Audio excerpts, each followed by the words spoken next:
how to add hosting your domain to Netlify. So hello guys and welcome back to today's video. So as you can see right now, I'm currently in Hostinger. What we're first going to do is we're going to navigate to the domain that we want to transfer. We're going to copy the domain name. Click on copy. And now let's proceed to Netlify. Over here, you will be able to see on the left side, you have different sections. Look for the domain section. Over here, we will be able to add domain to Netlify. So simply paste the domain that you have and click on verify. As you can see, my domain is already registered.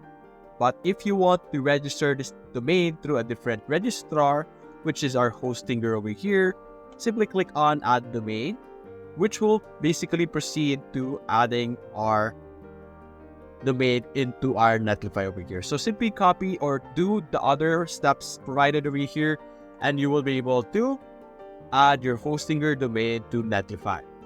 So that's basically it guys. If you enjoyed this video, leave a like and subscribe. Thanks for watching.